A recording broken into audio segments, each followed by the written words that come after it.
मात्र 8 दिनिया मिशन रे महाकाश जाइथिबा भारतीय वंशोद्भव अमेरिकीय महाकाशचारी सुनीता विलियम्स महाकाश यान रे वैषयिक त्रुटि जोगु 8 मास रहिबाकु बाध्य होइछन्ति।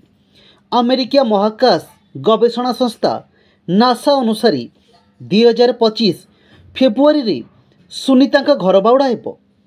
महाकाश बा अंतरिक्ष जुग जुग धरी निसंग एही परिप्रेक्षी रे भूपृष्ठरु प्रेरित तथा पृथ्वी चारिपाखे घूर्णायमान आंतर्जातिक महाकाश केन्द्र रे परीक्षा निरीक्षा चलाइबा पई विभिन्न समय रे सेठाकु महाकाशचारी माने यात्रा करिथांती।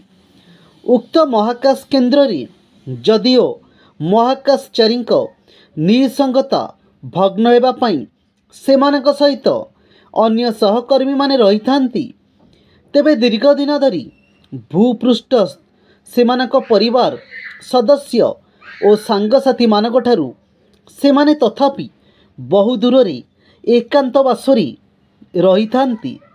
तेणु सेमाने अनेक समय रे निसंगता अनुभव करि थांती। तेबे सेमानकर निसंगता जनित आउ एक भिन्न अनुभव जानिबाकु मिलुछि।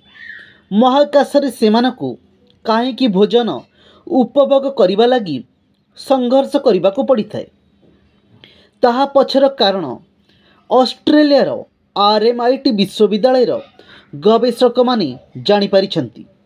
से निसंग परिवेश जोगु महाकाशचारी माने खाउथिबा खाद्यर सुगंध और स्वाद सेमानकु भिन्न लागिबा सह ता अस्वादुकर लागे बोली एक सद्य अध्ययन जना जाइछि। तेबे सेमानकु एपरि लागिबार आउ एक कारण हैला महाकाशचारी माने प्रथम करी आंतर्जातिक महाकाश केन्द्र को यात्रा कला बेले सेमानक मुह और नाकपुड़ा फुली जाइथाय। सेठारे माध्याकर्षण शक्तिर अभाव जोगु शरीरर निम्न भागरु तरल पदार्थ उपरि भागकु टाणी होई जिबा कारणरु एपरि होइथाय। फलरे महाकाशचारी माने थंडा सर्दी अनुभव करिथांती एवं सेथि जोगु सेमानक स्वादरी फरक आसीथाय। अवश्य सेठारे किछि सप्ताह अवस्थान परी एथिरे किछि परिवर्तन आसीथाय। एही ऑस्ट्रेलिया गवेषक माने परीक्षागार रे महाकाश केन्द्र तुल्य परिवेश सृष्टि करिबा सह संपृक्त अनुध्यान रे स्वेच्छासेवी मानकु सामिल करिथिले। सेमानकु विभिन्न स्वादर खाद्य परसी तार स्वाद बारिबा पई कहिथिले। शेषरे निसंगता ही अस्वादुकर अनुभव आणे बोली गवेषक माने सिद्धांत रे पहुंचिछन्ति। ये थिला हमर निसंगता जोगु खाद्य अस्वादुकर। निसंगता जोगु खाद्य काहीकि लागे अस्वादिकर। मात्र 8 दिनिया मिशन रे जाइथिले आमर भारतीय वंशोद्भव। तांको ना हेउची सुनीता विलियम। सी महाकाशचारी मात्र 8 दिन मिशन रे जाइथिले महाकाश को। अमेरिका महाकाशचारी सुनीता विलियम किंतु से भारतीय। किंतु से जो महाकाश यान रे किछि त्रुटि रहिथिला सेथिपई तांकु 8 दिन रे फेरी आसीबा कथा 8 मास रहिबाकु पड़िथिला महाकाश रे।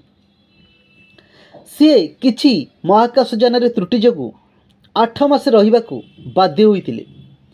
अमेरिका महाकाश गवेषणा संस्था नासा अनुसार 8 मास परे वर्तमान योजना चली 2025 फेब्रुआरी रे सुनीता घर को फेरिबे।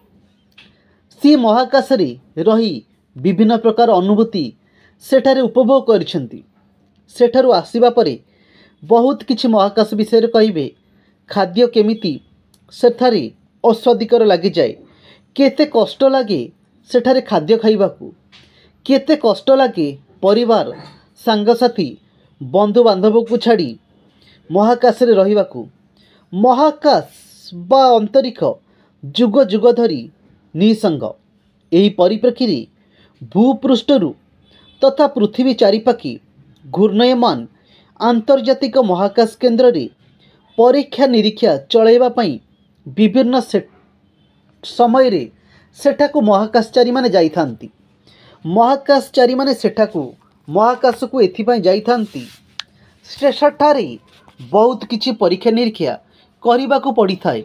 महाकाश विषय रे महाकाश केन्द्र रे जदिओ महाकाशचारी निसंगता भग्न हेबा पई सेमानक सहित अन्य सहकर्मी माने रहिथांती। केमिति मने पड़िबो सांगसाथी कथा काले मने पड़िबो सेथिपाई किछि सांगसाथी महाकाशचारी साथी रे जाइथांती समय काटिबा पई। बहु दिन धरी जेतेबेले भूपृष्ठरू सेमाने अलगा रहिथांती सेमानक परिवार ठारू बहुत दूर रे एकुटिया रहिथांती। बंधु बांधवंक ठारू सांगसाथी ठारू सी एकुटिया महाकाश रे रहिथांती। सेथिपाई तांकू एकुटिया बहुत अनुभव लागे। सेमानकर निसंगता जनित आउ एक भिन्न अनुभव जानिबाकू मिलिछि। महाकाश रे सेमानकू काहेकि भोजन उपभोग करिबा लागि संघर्ष करिबाकू पड़िथाए। आउ गोटे नुआ खबर सामना को आसीछि जेतेबेले निज परिवार बंधु बांधव आउ सांगसाथी की छाड़ी बहु मास धरी महाकाश रे एकुटिया रुहंती तांको बहुत एकुटिया अनुभव लागे। किंतु खाद्य खाइला बेले काहेकि तांको स्वाद लागेनी, खाद्य काहेकि टेस्टी लागेनी। ता पछरे एक कारण अछि। ऑस्ट्रेलिया गोटे विश्वविद्यालय रे गवेषणा माने किछि गवेषणा करिथिले जे महाकाश रे महाकाशचारी माने जो खाद्य खाई थांती काहेकि टेस्ट लागेनी। सेथिपाई सी गोटे रिपोर्ट भी तैयारी कले। से भली निसंग परिवेश जोगु महाकाशचारी माने खाउथिबा खाद्यर सुगंध और स्वाद सेमानकु भिन्न लागिबा सह ताहा अस्वादिकर लागे बोली एक अध्ययन जना जाइछि। सेमाने गोटे गवेषणा करी पाइछन्ति जे काहेकि महाकाशचारी माने खाद्य खाउथिबा खाद्य महाकाश रे तार किछि खाद्यर सुगंध बाहरेनी कि खाद्य सेते टेस्टी लागेनी काहेकि भल लागेनी। तार मुख्य कारण थिला सेमाने एकुटिया अनुभव करती। एकुटिया रहिबा बहुत कष्ट परिवार को छाड़ी। तेबे सेमानकु एपरि लागिबार आउ एक कारण हैला महाकाशचारी माने प्रथम करी आंतर्जातिक महाकाश केन्द्र को यात्रा कला बेले सेमानक मुह नाकपुड़ा फुली जाई थाए। जेतेबेले महाकाशचारी माने आंतर्जातिक महाकाश केन्द्र को यात्रा करती सेमानक मुह आउ नाक पुड़ा फुली जाई थाए। तेणु बहुत कष्ट हुए। सेठारी माध्याकर्षण शक्तिर अभाव अछि। कोठी महाकाश रे शरीरर माध्याकर्षण शक्तिर अभाव जोगु शरीरर निम्न भागरू तरल पदार्थ उपरी भागकू टाणी होई जिबा कारणरू एपरि होई थाए। ये भी गोटे खाद्य स्वाद न लागिबार कारण।